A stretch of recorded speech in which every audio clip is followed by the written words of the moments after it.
Adelante, maestros.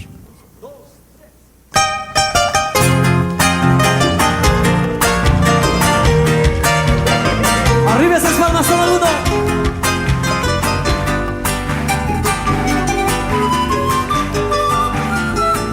A ver, esta otra imagen nos permite entender las etapas de la historia.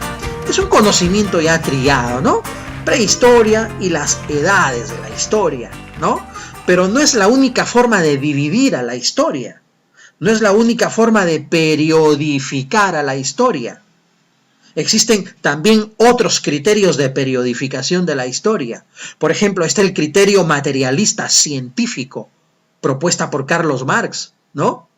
Dividida en modos de producción. ¿Qué ocurre con esta periodificación? Es la clásica, es la tradicional, ¿no? Entonces, acá encontramos nosotros que el concepto europeo se ha sobrepuesto, el concepto europeo, el eurocentrismo se ha sobrepuesto para que en función a los acontecimientos llevados a cabo en el viejo mundo se nos divida a la historia de esta forma, de esta manera tan simplista. Porque los modos de producción dividen a la historia teniendo en consideración el criterio económico. La pregunta 8 dice lo siguiente. Dice, una de las mayores limitaciones de la periodificación de la historia basada en edades, lo acabo de explicar, ¿no?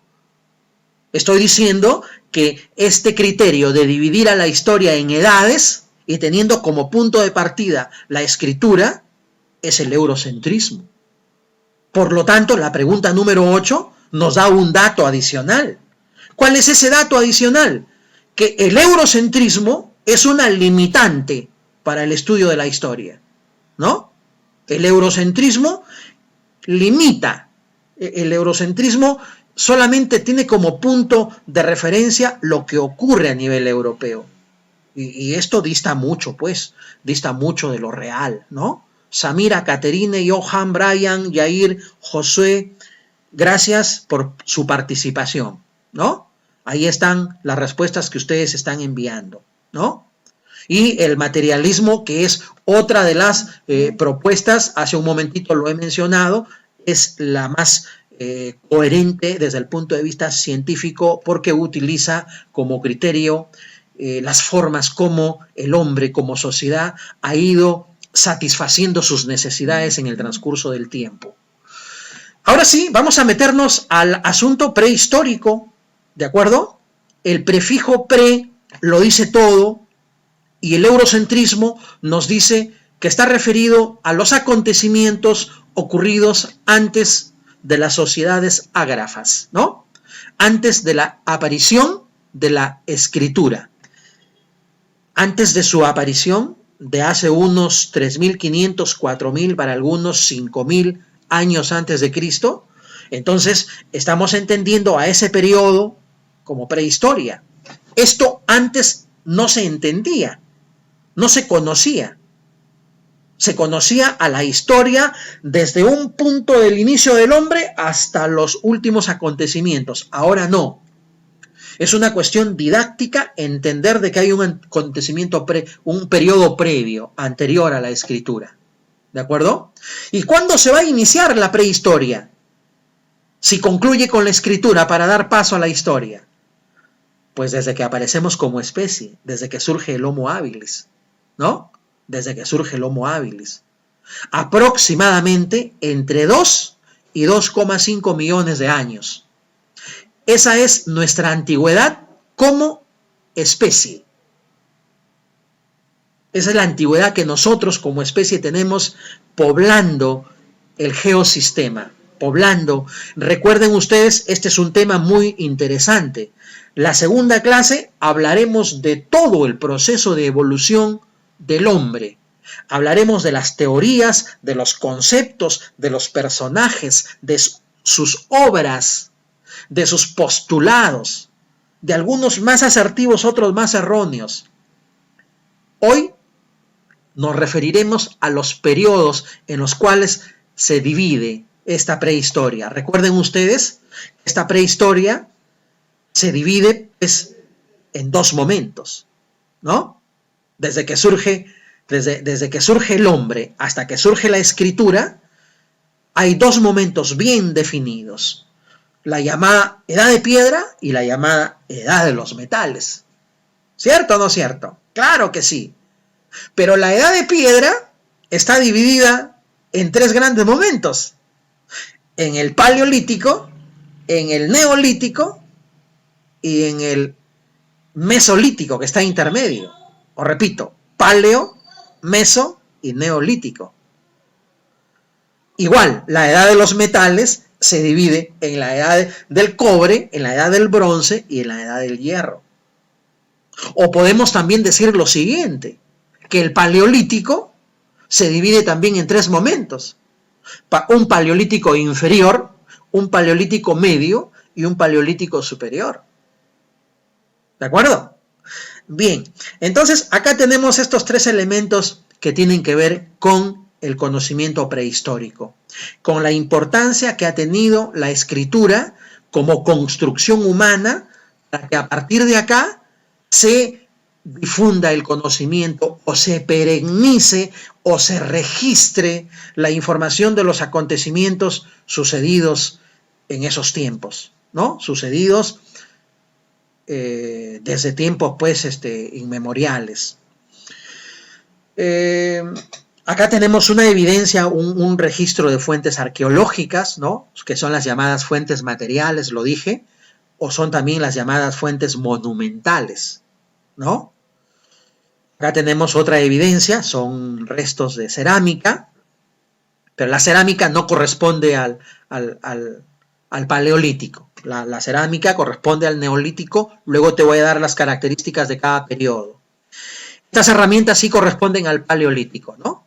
Pero además son fuentes arqueológicas. Este es un elemento muy importante que utiliza no solo el historiador. Ojo, el historiador no hace solo su chamba, ¿de acuerdo?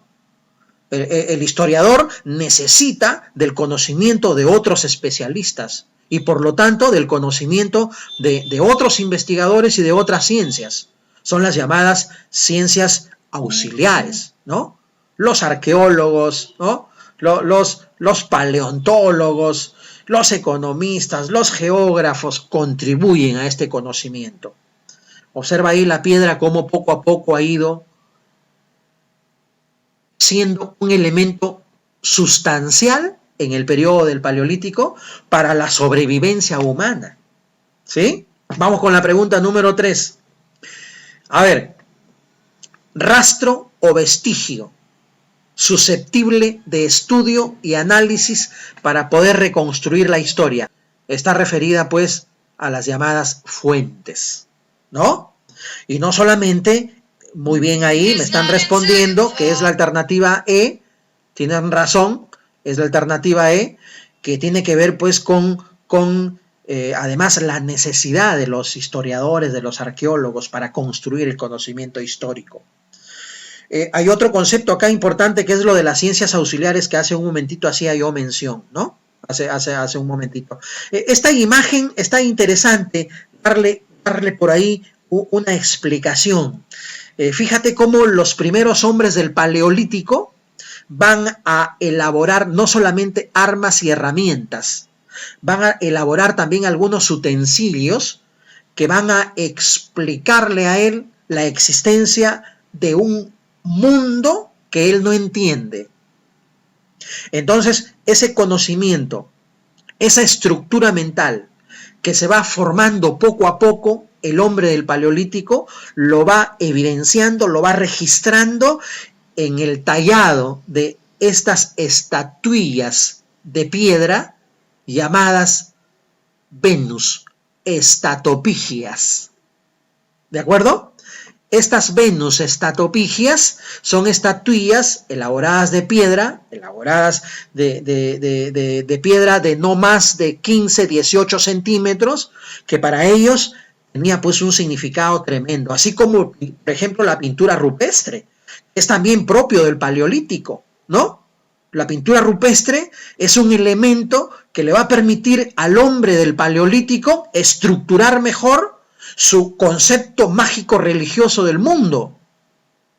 Las imágenes que él empieza a impregnar en las paredes de las cuevas, este arte rupestre se llama arte parietal. Cuando nos hablen de pintura rupestre y nos escriban como alternativa arte parietal, es lo mismo, ¿de acuerdo? Voy a leerla. Dice, según la periodificación tradicional, organizada por edades, el hecho que divide a la prehistoria y la historia definitivamente es, pues, la aparición de la escritura. Las herramientas van a surgir en un periodo llamado Paleolítico inferior. La cerámica, en cambio, a ver, si tienes tu guía, si has impreso tu guía, escribe lo siguiente. Si no la has logrado imprimir, igual en tu cuaderno de apuntes, ¿ya? Te doy dato adicional. De las 5 alternativas, la respuesta correcta es la A. ¿Por qué no puede ser la B la correcta? Porque la fabricación de herramientas corresponde al periodo llamado Paleolítico inferior. Son los primeros utensilios.